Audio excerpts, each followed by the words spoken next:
Good evening, students. Today's transcription number 4 on the speed of 100 words per minute. Start. Sir, the Essential Commodities Act was passed 5 years ago, and when the minister yesterday came with an amending bill, we expected that he would give us a brief report on the working of this measure for the last few years.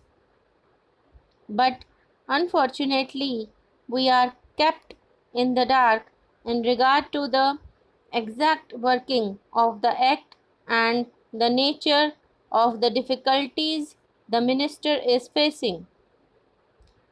Sir, as far as I know, many of the provisions of this enactment have been observed more in violation by his agents at the state level.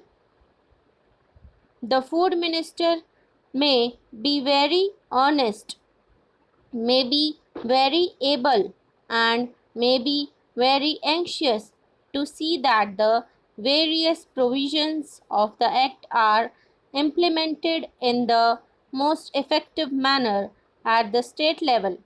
But unfortunately, his agents at the state level are not equally enthusiastic or equally anxious to observe the provisions of this enactment.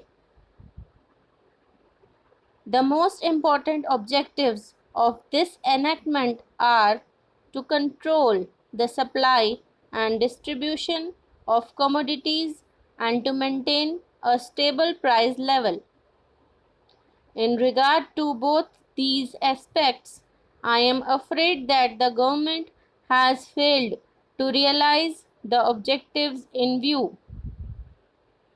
Some time passed when there was scarcity of food grains.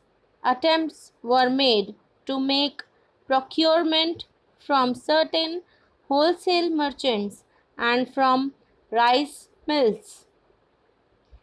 In my own state, I know of many instances of such procurement where, after making known that certain things had to be done and certain steps had to be taken by the merchant community, nothing was done later on by the government when they found that these very orders of the government were violated.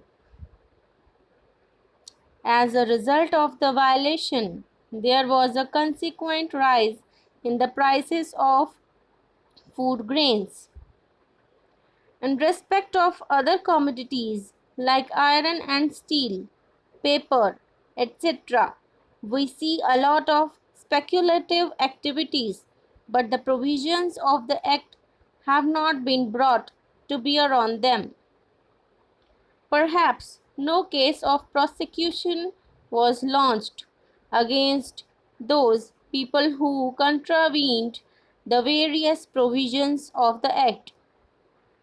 We are interested to know in how many cases the government have taken steps to prosecute individuals who have violated the various sections of the Act.